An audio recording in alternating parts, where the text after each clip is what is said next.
If you want the freedom of going to any school of your choice and to play a sport there, doesn't matter if you go to a small school right now, a big school, you're from a small town, none of that matters. I'm gonna give you 13 strategies, 13 secrets, tips for you to get recruited to anywhere you wanna go and have your choice of what you wanna do with your future.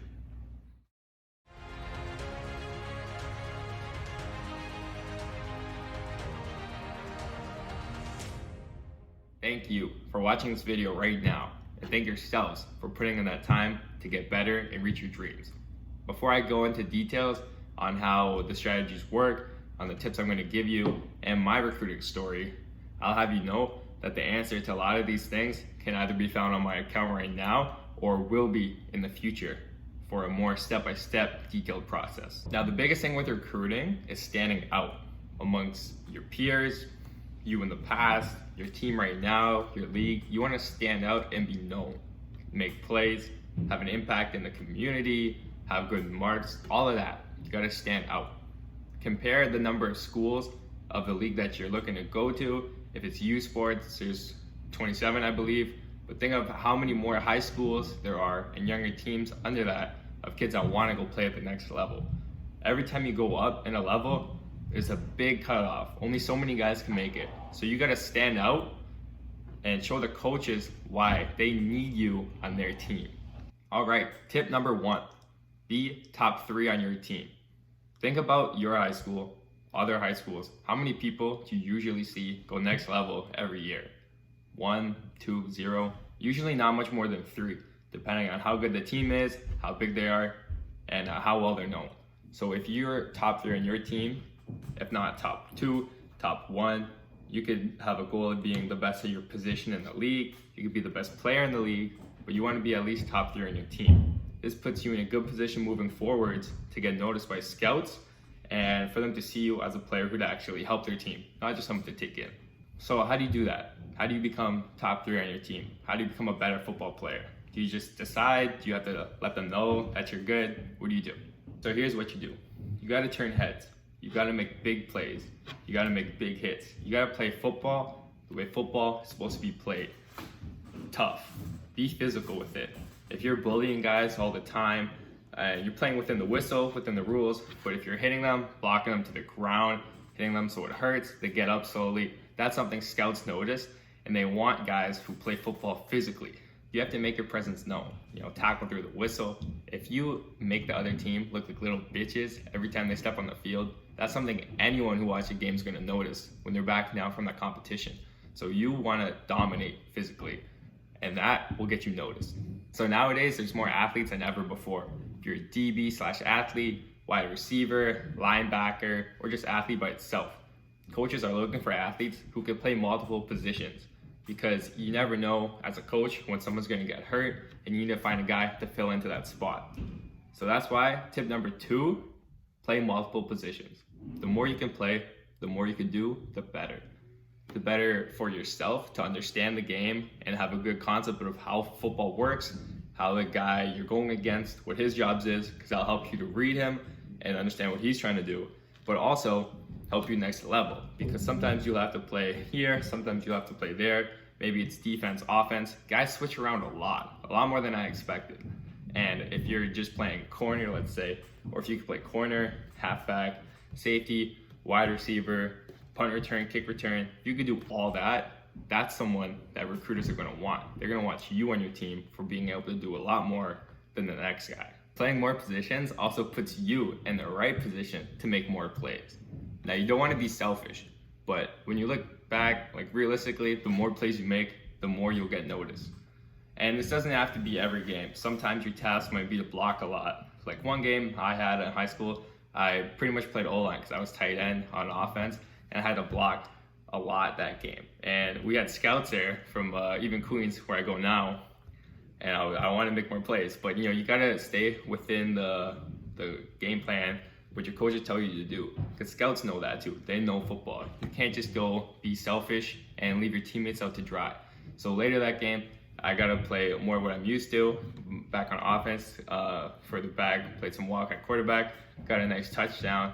But throughout the whole game, I was playing defense, which is my main position. So I'm able to make plays there and the turn heads, they say, oh, who is this guy? While also doing my job for the team on offense.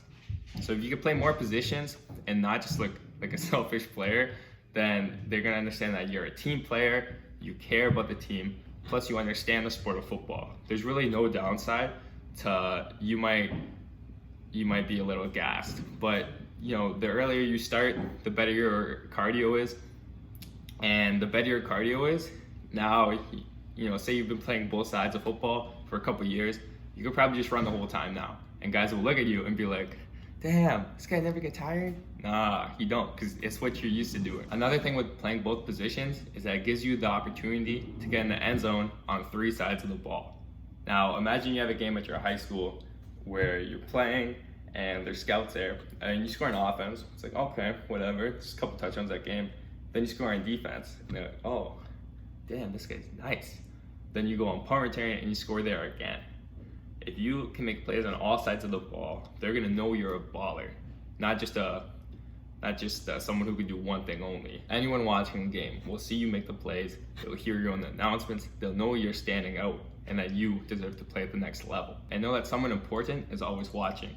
If it's a scout, someone's coach, a CFC ranking, if you can get your name onto those lists because you were able to play more positions and make a lot of plays, then you'll have your name circulated online.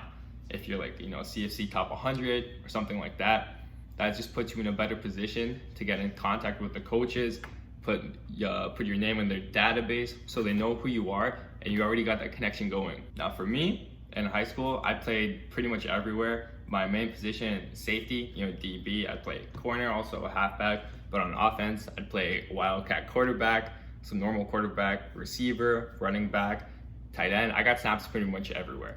So it was not hard for me to make plays on all sides of the ball. So everyone who watching knew that I was a playmaker and a football player who could play at the next level.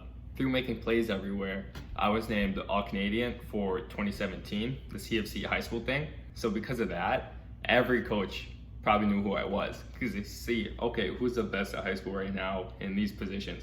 And when your name pops up there, saying, oh, okay, who's this guy? Oh, we've seen him play before. We've seen his tape. They know who you are. Then they'll come and get in contact with you because you've made plays on both sides of the ball, because you're not a selfish player, because you put the team first. And with playing multiple positions too, you don't want to limit yourself and say, oh, I'm only a corner, I'm only this, I'm only that. You want to know that you could do it all. Before my grade 12 season, whenever I train, I tell myself I'm trying to be the best in the league this year on both sides of the ball, doing everything. And when you think, if a recruiter knows that, they're gonna want you. You want someone like Elon Musk, someone who's a big dreamer, who thinks big goals for themselves, big goals for the team. You don't want someone like Dan Smith, who's that? I don't know, that's a point. You want people that are big dreamers, that think they can do it all, so they understand the game and that they wanna learn as much about football as they can, while putting the team in the best position. Now, you can do tips 1 and 2, make lots of plays, be one of the best on your team, but now, especially because there's no season, if you don't have film on what you're doing now or what you're doing in the past, it doesn't really matter. So you gotta make sure that you have film of you looking good, and you wanna have good film too. You wanna show that you're doing the right techniques, the right leverage, you're making big plays, smart football plays, so they know you understand the game. I got lots of videos on my account, which will help you play your position right, especially for my defensive backs. But you wanna make sure, even if you're at a small school, that you're getting proper film. Coaches need to see you play. They can't just know your 40-yard, and they can't just know your bench. They have to see what you could do on the field. Because at the end of the day, what are they recruiting you to do? They're not recruiting you to run track. They're not recruiting you to go weightlift. They're recruiting you to play football. They need to see how you play football, right? It's simple. So if you're at a smaller school and the film's not good, or if you're even at a bigger school and there's inconsistent film, they miss some of your plays, it might be a good idea for you to pay someone, even like $20, get your parents for free to film you play. So this way you could make your highlight tape, send it to coaches, and think about the difference there. Say you had to pay $20 for a camera stick or someone to film your game, then you get a scholarship for thousands of dollars. What's really worth it there, right? Another tip with film is that I can do a video on highlight tapes later, but something simple right now for sending in film, you want to make sure it's clear that it's you. So if you put like a little outline so coaches know it's you making the plays. You want to have clear film, not too shaky, so they could actually see what's going on. And you don't want too much of the cool shit at the beginning with pictures of you looking with your swag, you looking all good. Like, yeah, a little bit's good, but for sending it to coaches, they got lots of people sending in their film. So you want to make it to the point, have your best plays first so they get a good first impression, and then continue to watch from there. So for the next tip number 4, I want to ask you first, who coaches at university or college, next level, JUCO, whatever it is, who coaches it? People who used to play football, people who went to different high schools, people who coach in the summer, they know different people, they know coaches. So that brings me to tip 4. Talk to your coaches. If it's high school, summer, a training session you're doing, a different camp you're going to, talk to the coaches there, because they either know someone, or they know someone knows someone, or they coach at the next level, and that can help you get a connection, get your name around the system, so they know who you are. And if you talk to them before something starts, like a season, a camp, then they'll know to watch out for you to make big plays. So they'll be watching you, analyzing your technique, and seeing that you're doing it right. But if you don't have these conversations, if you don't say, hey, Coach Chuck, I want to go to these 3 schools. Do you know anyone there? Then he could say, yeah, actually, at Queens, I know Coach blah, blah, blah. And we used to go to school together back in the day.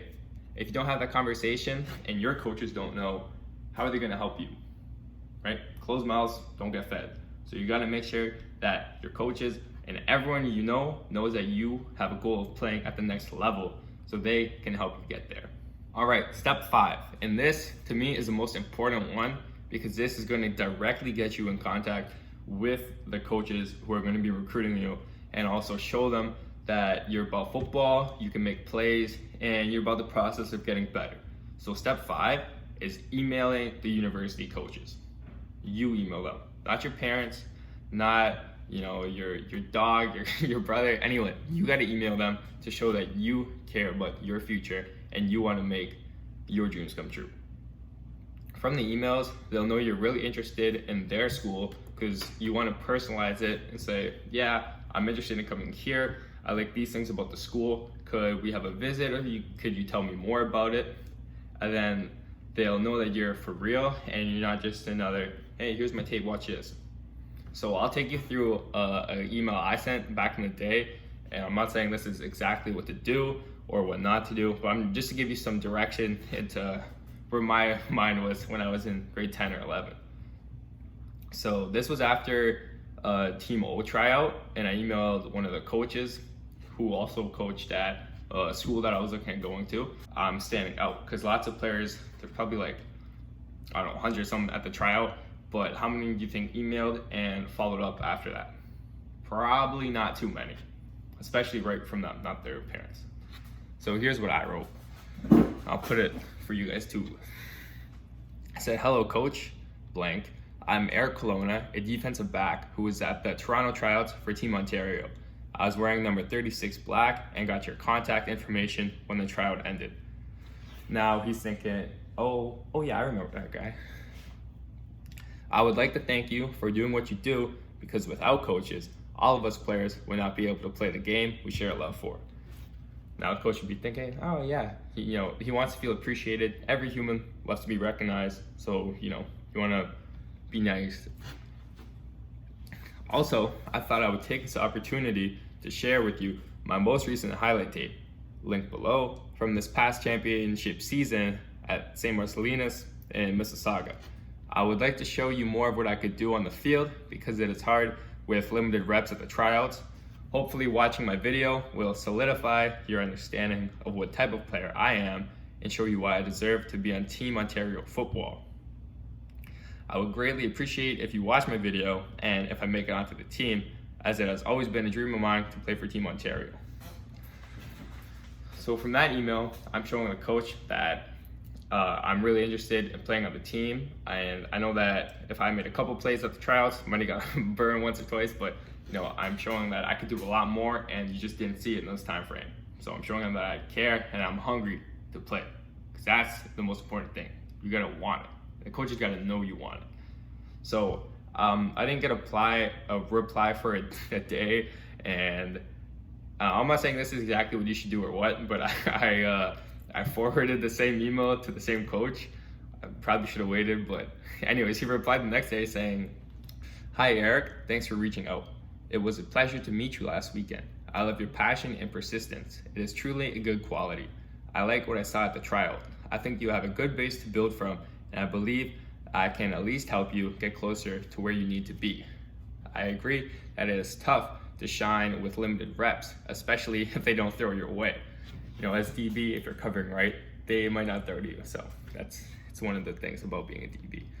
But don't stress about the situation. Although I cannot tell you if you made it to Red Black yet, I want you to sleep easy. With respect to the film, it's not bad. I would like to see more man coverage clips and getting off blocks while coming downhill. Also, I like to see you lowering your pedal, catching balls at the highest point, and narrowing your stance a bit.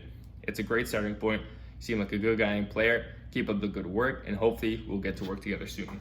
So take that in for a second, go back, read it again, and then think, what's going through the coach's mind after he gets my email? Clearly, he likes me. He likes my passion and persistence, which is very important in football. So he already knows I'm about that. But then also, I'm getting feedback here. So I'm getting feedback from a next level coach. Good points that I probably wasn't aware of at the time. So now I got two things that I have to do. Next time he sees me play, I gotta make sure I fix these things. And then you'll say, "Oh, he's coachable. He's good at taking coaching points. That's someone I want to work with." And then also, next highlight tape I send him, whether it's a month, a couple months, whenever I play next, if I throw these things in there, then he'll know the same thing. Coachable, someone who could get better, wants to improve, and has that drive. Then I replied to the coach again saying that I know some of the same weaknesses of my game, so I joined IDFFL to work on this, that, and that. Then saying why I've been seeing improvements, what I've been doing to get better at those specific things. So, which even further just solidifies his understanding of why I'm someone who wants to keep getting better and improve before I head to the next level. And then after I was selected for the team, sent a quick thank you email, and we went back and forth saying we're both excited to work for each other. But if I didn't send the email in the first place, maybe I got overlooked at the trials, maybe he doesn't know who I am, hasn't seen my film, hasn't given me the corrections, so I'm left in a spot where I'm not playing Team O, where I don't get the opportunity to meet a bunch of different coaches and showcase my skills. I don't have the corrections, so I don't get better at my game, and I haven't accomplished anything mentally, so I started to kind of like fall off and not get any momentum going forward.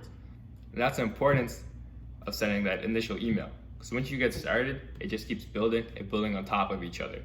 Get momentum, can't be stopped. All right, number 6, recruiting forms. Every team has them on their website. You just go and you click football recruiting form. You fill it out, you get your name in the database. The coaches can see who you are, and now they have you in the contacts. If you send something to them later, they'll probably already know who you are. So it just makes it a lot easier. Make sure whatever school you go to, that you put your name in the recruiting forms. When I was getting recruited, probably starting back in like grade 10, grade 11, I went to every school in the OUA and I put my name in the recruiting form, filled it out, address, where I play, all that information. So everyone had me in their system, and in my mind I was thinking, if coaches move around, they're all gonna know who I am, and they might be talking about me now after seeing my film. So the more they know about me, the better. Also now with social media, it's a lot easier to get noticed. So that brings us to point number 7. Use social media to your advantage. It's your tool. Don't just go on Snapchat and talk to whoever, but you want to use it in a way that can help you out. So Instagram and Twitter mainly for football reasons. If you post your highlights, follow coaches, get your dog stamp, scholar stamp. That's Queens. Check out Queens Football on Instagram and Twitter. But you want to have conversations with coaches too. Another way for them to know who you are and know that you're serious about football. If they keep seeing you pop up onto their feed saying, "Oh, he made a play here on Twitter, he made one here on Instagram, he did this in his community, just graduated with 4.0 or whatever," then he'll be thinking, "Okay, that's someone who I want at my school." The more they see you, the better. Think about it like this too. You're a salesman and you're selling yourself and they're your customers. Now, if they're not coming to you, because if you're at a smaller school or you're not making lots of plays yet, you're still younger, they're not coming to you, you go to them. Social media is one of the best ways to do it. You have a pretty simple conversation, you get started, send them some film, maybe drills you're doing, so they know who you are, they know you're about that work, they know you want to get better, and they know you're interested in their school. This one will be a big thing for this year, especially because there's no season for most of us in the fall.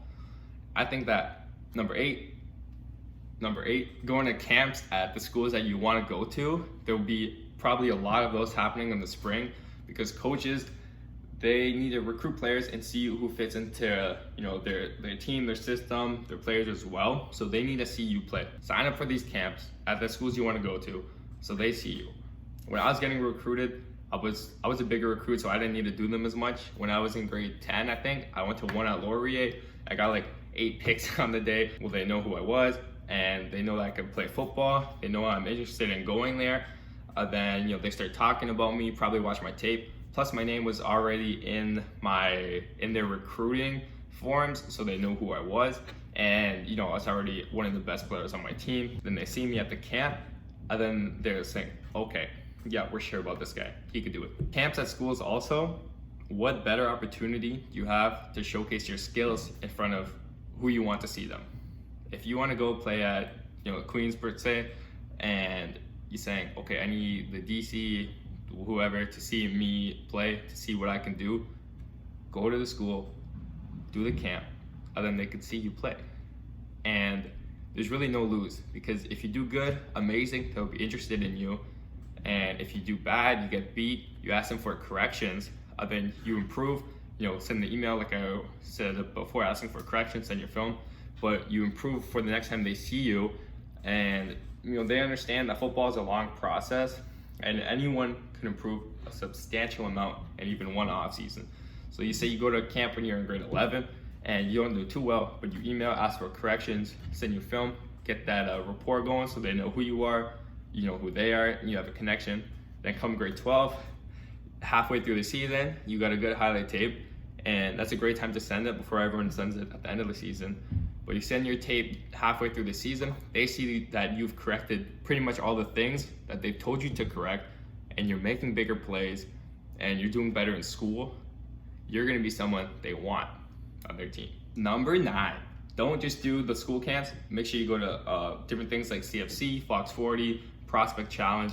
When I was younger, I did a couple camps like that. I did Canada Top Prospect and some other stuff, but I was also doing different IDFFL tournaments, indoor football, and so coaches would always see me year-round playing and showing that I know how to play football, I can play DB and make plays. So from these camps, you get some numbers in. If you're testing, they know your 40 time, if it's impressive. If not, maybe don't tell them. But you'll also get some film from it so that you could send to them, ask for corrections, or just to impress. Then at those camps, at indoor stuff, it's usually held in a university area, and there's always coaches, there's always scouts there. So it's a great opportunity for you to go and talk to them and get that connection started, or get it follow up. And a big thing with these, Team Ontario included, that was the biggest thing for my recruiting experience. That was the best thing for me to get my name out there and to talk to coaches from every school so they know that I want to play next level and that I can play next level. I just did the Timo Red Black game, and it was just a weekend. So you go there. It was after the tryout, the email I went over before, but you go there for the weekend, and the first day it's just like a dinner, it's nice. The second day you have 2 practices and a combine in the morning. And then at night, the best part about the whole weekend was that there's a dinner and there's booths from every school in the province there. So I talked to every single school, even if I wasn't interested, just to learn about them. I met with coaches, shook their hands, got their business cards. So after that, I knew all of them, and it was very easy for me to talk to them after and say, these are my marks. Have good marks too. You need them if you have to get into your program. Coaches can only help so much. don't rely on any of that. Go back after and say, here are my marks, here's my tape, let's have a visit, and then I go to their school, make sure that I like it, and then from there you get the choice. I'm gonna make a video how to choose schools next, so stay tuned in the channel. Make sure you subscribe so you don't miss anything. My strategy, and it all comes back to step 5. That's the most important thing for me. Contact with the coaches, sending them emails. So before Team O, I think there's 11 schools in the OUA. I wasn't sure because this was early grade 11 and I didn't really know where I wanted to go yet. So I sent emails to probably 8 out of the 11 different schools where I wanted to go to. And the way you do it, it's really easy. You go on the 2020 roster for the school, you check out the coaches on it, and it always says recruiting coach. So when you're emailing, you want to make sure you email the recruiting coach. I also throw in the head coach, and then positional coach, DC, whatever makes sense for you. So everyone who would be a part of that decision knows who you are. The more people who know who you are and know who you can make plays, the better. So before the Team O night where I met everyone, I already emailed them. So I'd walk up to the booth and they either say, oh, hey, Eric, or I'd say, hey, remember me from the email? We already got that connection going. It's easy to jump into conversations there. And it's really, like I said before, it's all about standing out. So if you do this, if you do the other things I already talked about, and what I'm about to talk about, you stand out so they know who you are, they know you can make plays, and they know to watch out for you the next day when you play the game. They see you practice too, the 2 practices. So they see how you practice, and they see if you practice like a winner, a loser, or a champion. If you're one of the guys who's running around with urgency, if you're leading it at the front of the lines, if you're being vocal, communicating, that's a big thing. They don't just see how you play, because you only get so many reps in a game, and if there's lots of rotations, so I probably played like a quarter or 2, but they never threw to me because I was always covering the guy. So, you can only show so much in the game. That's why coaches seeing you practice is a big thing. And if there happens to be no Team O, any camps you could go to, send them film where you're doing drills, one-on-ones against, your friends' competition, so they can critique you and they know that you're trying to get better. Because not too many guys right now are probably doing any of that. It's also really fun to go and do the camps and Team O and all this stuff like that, because you meet lots of guys with the same goals as you, guys to keep in contact with, you all drive each other forwards. Might end up at the same school later, or might just have people to talk to, check in with, and make sure that you guys are staying on track, holding each other accountable for meeting your goals, your standards for the day, you're putting in the work, and it's great to have people even at other schools. You can learn from them, learn from how they do things, training with each other in the off season. So pretty much the more people you know, coaches or players, the better for you. You want to build that football network. Number 10 out of 13. So we only got a few more to take care of. Make sure if you found something useful already, you like it, you share this with your teammates or anyone in any sport who wants to get recruited and play at the next level, because this stuff doesn't just apply in football. This stuff applies in getting recruited for any sport. This applies in getting a job, anywhere where you want people to notice you so they will take you into their program. Step 10 is all about confidence. You want to have your confidence and your swagger. You want to play with that. You want to play with that swag, because everyone can feel that vibe you give off. If you play, with your head down, you make a big play, whatever. Or if you play, even if you just got beat, you come back, hit someone hard, and you're playing with that swagger. Like you watch Tyrann Mathieu play, he plays with that swagger. That's something that recruits notice, and they say, oh, he's confident. If he thinks he could do it, yeah, maybe he can. Your body language has to be good if it's a good play or a bad play, if you're winning or losing, because you know that at any point the game can turn around and you could be the one to make the next big play. During practice, you show your body language, you bust your ass, putting in lots of work, running, and in games too, you're always pursuing the ball because you're confident that you can make a play. It doesn't matter where the ball is, it doesn't matter if you just got beat a bit, you're catching up with the receiver, you can always make a play, you could do something to help out. And confidence too, this is where it becomes big. When you're talking to the coaches, next level, the recruiters, where you want to go, you're not just saying, yeah, I want to play there, but I don't know, hopefully you guys take me or something. You want to say, coach, I'm going to come in, I'm gonna compete for a starting spot my first year, cause that's what I could do. I know how to play football. I know the game. I'm gonna come in. I hope you guys win. Coaches want someone who knows that they're a high level player and have the mindset that they're gonna play. They want competition and practice in the games. So the more that you could, psych yourself up, be a better player, be confident in yourself, the better you're actually going to be, and the better your odds will be with moving forwards. And there's a lot of different things you could do to improve your confidence. I can make a video on that later, but just for now, always telling yourself that you're great, that you're getting better, that you're an animal, you're a savage, whatever you need, you got to tell yourself before you go into situations.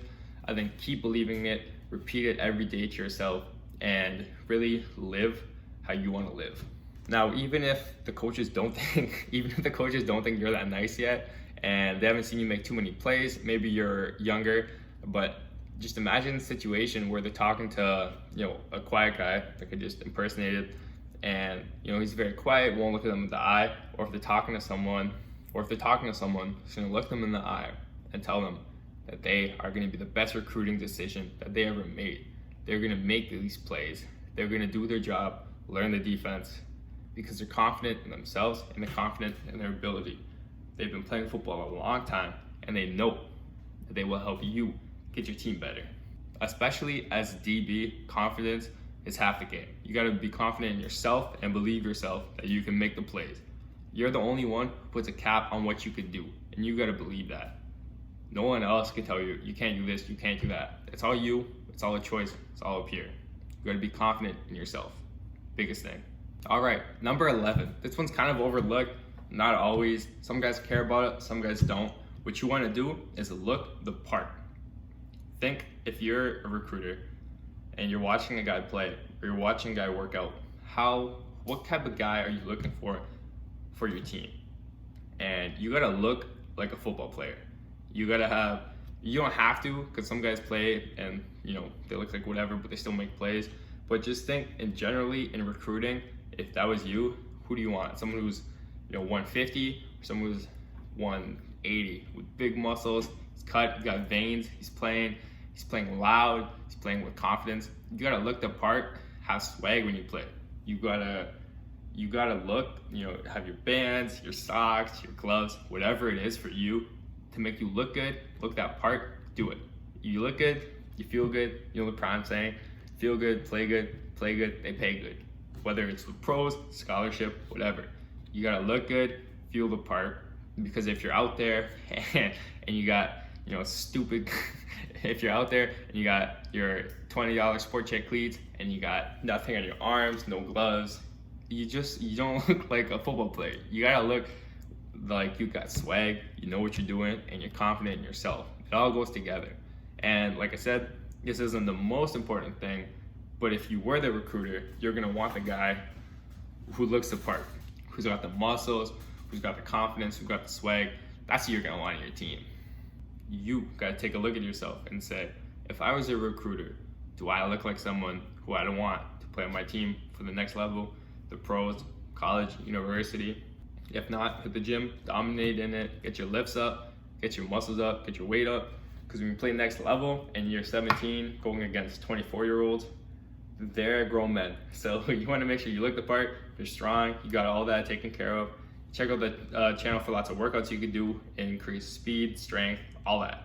All right, number 12, the one that lots of people don't talk about until you actually get to the next level, communication. You want to be loud and vocal on the field, especially as a secondary in defense.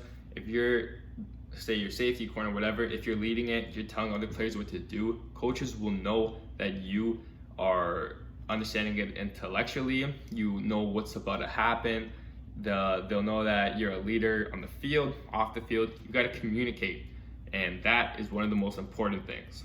Another thing with communicating, not just in football, but also with the actual coaches. If you're late to one of your visits, you want to make sure that you text a coach and say, hey, I'm going to be a bit late. Traffic in Toronto on the 401, it's kind of slow. So they got to know that you're someone who could communicate. For me, every time I went to Toronto or wherever on a visit, I was always a bit late. But you communicate, so it's okay. They understand there's traffic, whatever.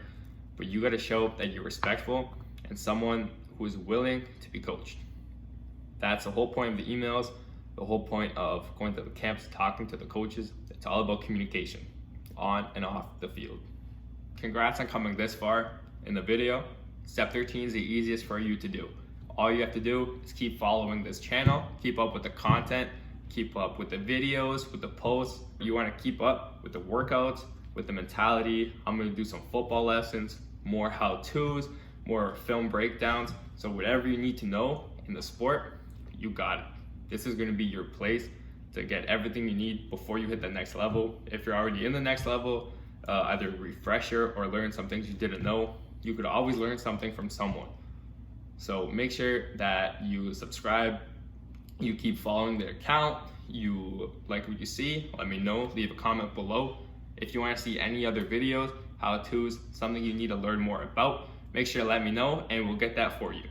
We got a lot more content coming very soon, and we're gonna have some free programs for you coming up not too long. So make sure you subscribe so you don't miss out on anything.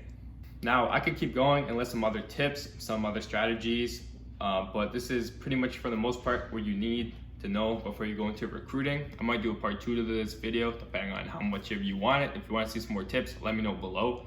But if there's anything you want more info on, anything that doesn't make sense, let me know below. But until then, if you have no season, make sure that you get film on either camps in the spring or training and send that to the coaches. Reach out, send your old highlight tapes so they know who you are. You get those corrections, they know you. It's all about making the connections and making the corrections. But with that being said, make sure you take what you learned today, write it down, rewatch the video, share with other athletes, any sport you want to get recruited, so you can get you, your teammates, your friends, all of you to reach your dreams together. And it's a big step going from high school to university or college, JUCO, whatever your next step is. So make sure that you take these principles, the strategies, you apply them so you stand out and coaches know that they want you on their team. Be great.